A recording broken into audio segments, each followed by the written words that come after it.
Hello, and thank you for tuning in to another JD channel video, in which today I'm talking about my new to me phone that I actually purchased, and it actually has some very interesting features, so I decided to talk about it.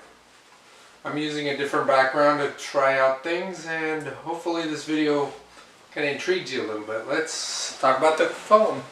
And the phone I actually picked up was the Galaxy S20 Fan Edition. Now, if you're wondering what exactly makes it the Fan Edition, is this is a low-cost option to the standard S20 line of Samsungs, but unlike the standard S20, there are a few features that set it apart. Now, for starters, the regular S20 shows video and other images at 60 Hz, whereas this, just like the Ultra counterpart, is at 120 Hz. Now that's interesting for a phone that you'd figure would normally cost $1,000, but this phone in particular starts at $699. Now $699, what it gets you is, let's open this up. Of course I took out the charger and everything, but of course you'd get the standard charger, you would get the cable. Let's see if there's anything underneath. I don't think so. And let's see here. Oh, there's something stuck up here, and it's very interesting. So this actually is just a clean piece of paper. So darn, hold on, this thing's stuck up here. But here's the panel that you get with it. Let's see what you get inside it. I actually haven't looked in here.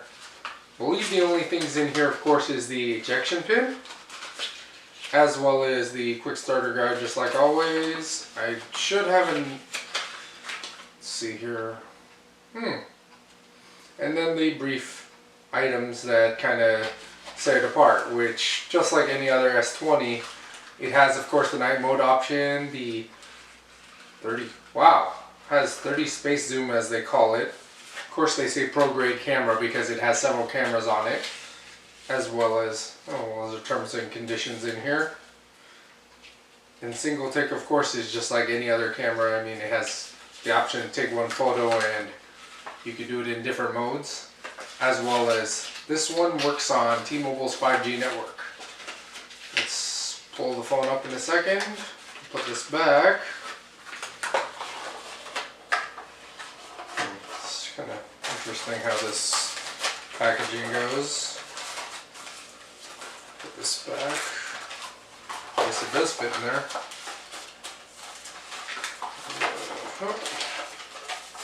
Paper.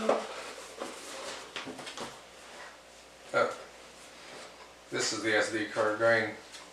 The SIM card. Let me put this back. Of course, the S20, just like any other phone, or the S20 Fan Edition, you get your 3 cameras that you can see right here, and of course you have wide angle like any other phone, as well as you also have the option. In this one you don't have 8K, which, I mean, with a cell phone, why would you need 8K? It's like, you're going to see it on such a small screen. Even though this does have the benefit of the 120 Hz, it's like 8K in most phones, you can't really see the difference. I mean, you can see it on a TV, but then again, what would you see on the phone? The other thing is also, obviously, trying to send even 4K video through your mobile network is going to be awful. I mean, it just takes forever. So this, unlike most phones, this starts at 6 gigs of RAM. It has 128 gigabytes of space, so you could save all your stuff. This also has the option of adding an SD card. This does not have dual SIM because of the fact that this is the T-Mobile variant. This comes in the blue color, which is what I have, but I have the case on it, as well as it has a green. They call all the colors cloud. So you have the cloud green, a cloud pink, I believe this is called either cloud midnight or cloud blue, and then for other providers you have cloud red, cloud orange, cloud yellow, etc. I mean, it makes it interesting. So let's kind of browse with this. Comparing this to the, well, let's see what I would compare it with, because I've had a few phones lately. If I were to compare this to, say, the OnePlus 8, which is the other phone I have, that I mean, it's a good phone, but I kind of want to go and have one phone at least with the Samsung operating system because it's been pretty reliable. The Samsung operating system is very good. It's very user friendly. It manages the RAM smoothly.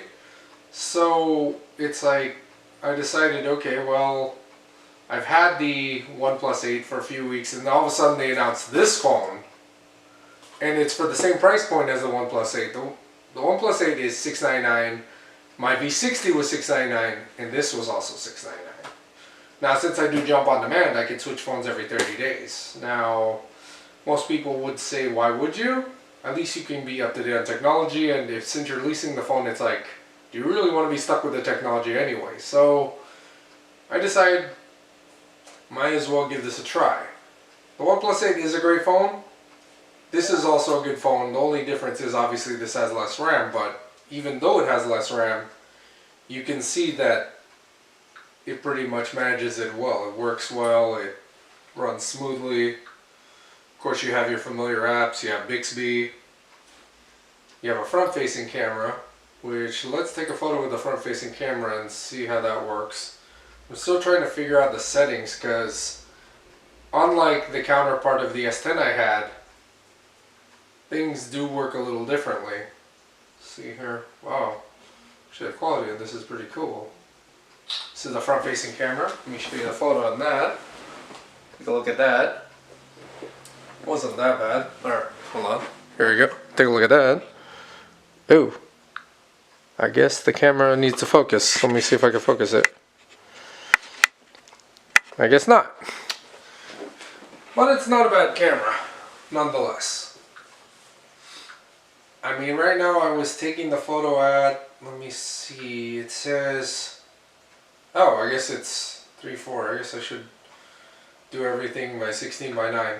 That's the other thing that I like about newer phones. Newer phones have the option to do 16:9, just like the video I'm taping right now with my T6 Canon. I mean, I have a 70D, but I'm using the T6 as much as I can to make good use of it, because I barely just got this by the time I got the 70D. The 16:9 allows you to make wide-angle videos, unlike other videos that you would tape on your phone. Normally videos that you tape on your phone would be, say, I think they call it 4x3. That would look perfect on your phone, but when you have it on a TV or a computer, it's like this. Why would you do that, right? So most phones, just like this phone where the S20 FE obviously has the option to do 16:9. My V60 had the option to do 16:9, and I believe the OnePlus 8 had 16:9. It's pretty much any phone I believe that can do 4K.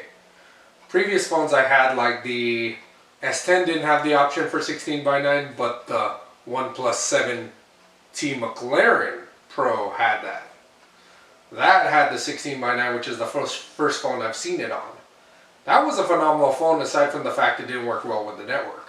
I wish I kept it longer, but it wasn't working with the network. I was losing text messages, etc., which the OnePlus 8 doesn't have that problem because obviously the network has had it sorted out. But when 5G first came out, it did not work well with the phones that were available.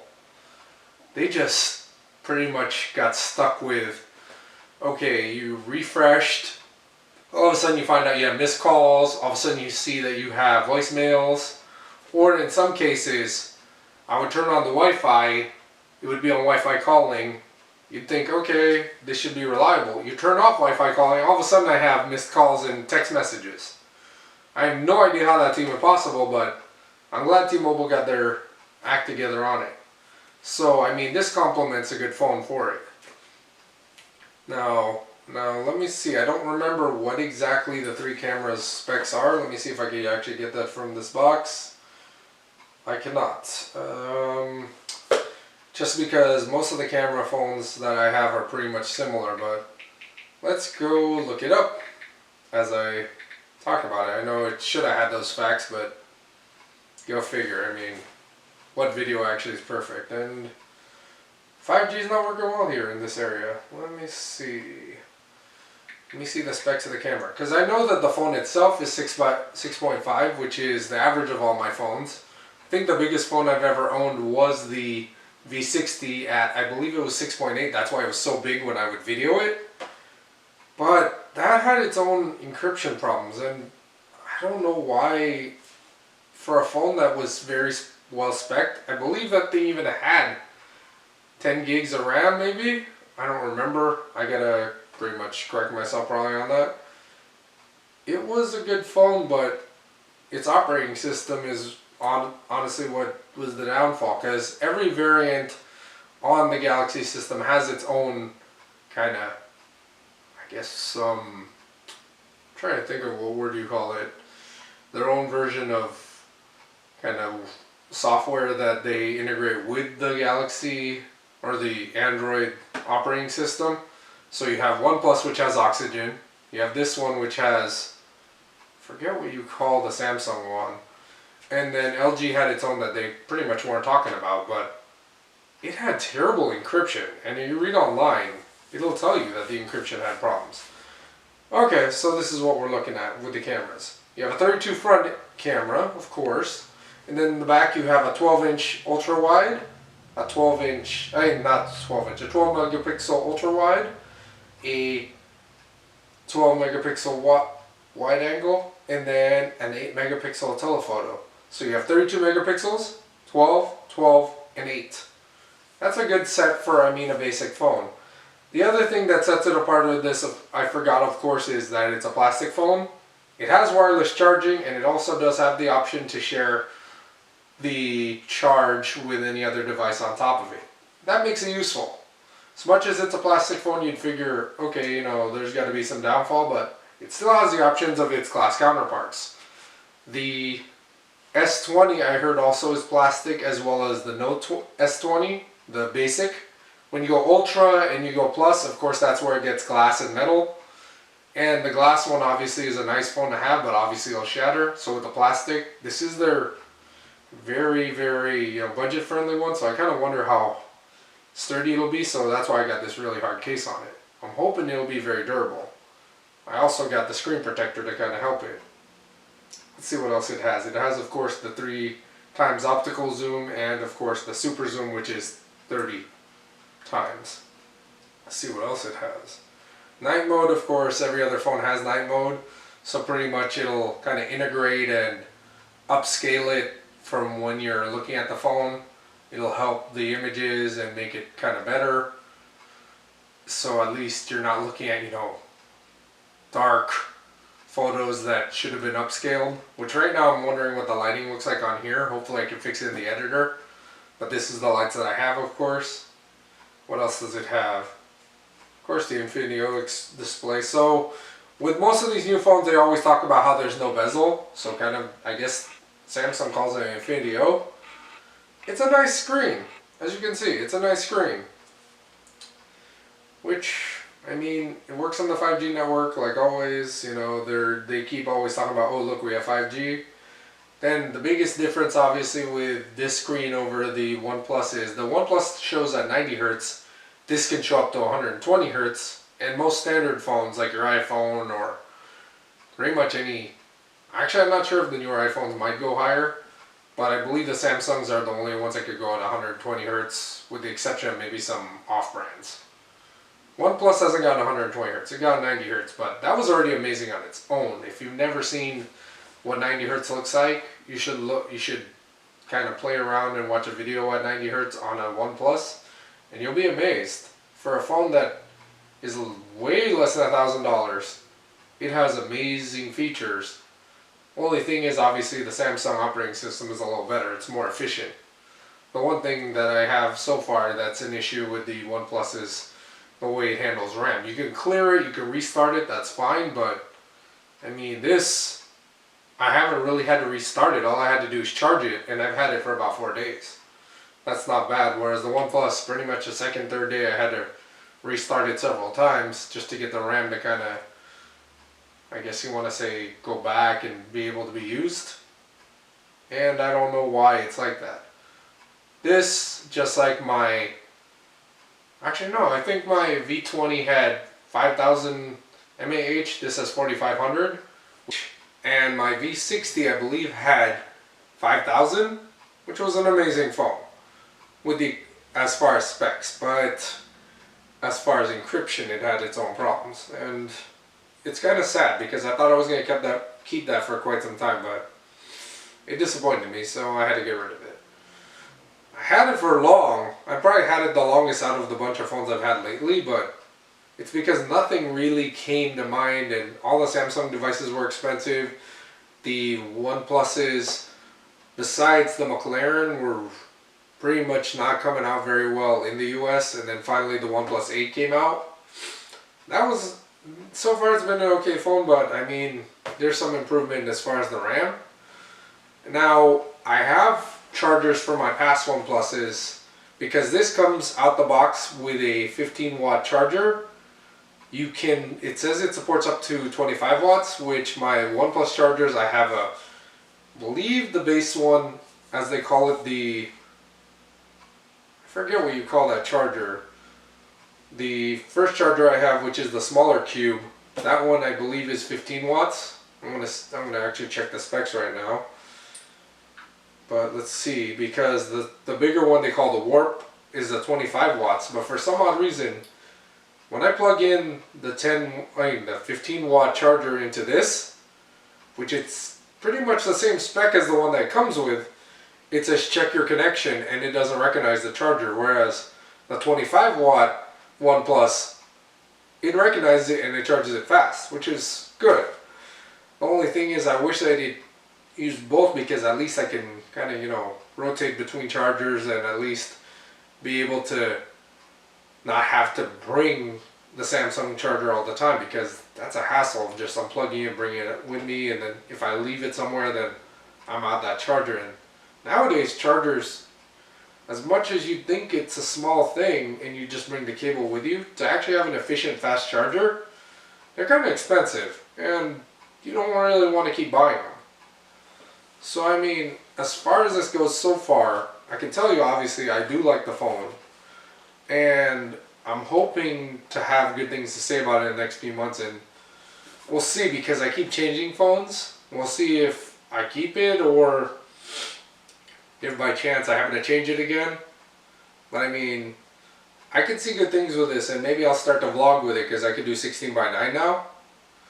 So let's give it a try. I'm going to try it with a video that I'm going to try to shoot of a car I'm trying to review. So let's give it a try, and hopefully you like what you see. I'm sorry if it's kind of weird that, I'm just kind of hanging out, but I mean, since I had the background, I decided to give it a chance. So thank you for tuning into this video, and stay tuned to see how well the videos out of this phone are going to come out, because I'm going to try to film some, and I'm going to try to do a video right now on another product.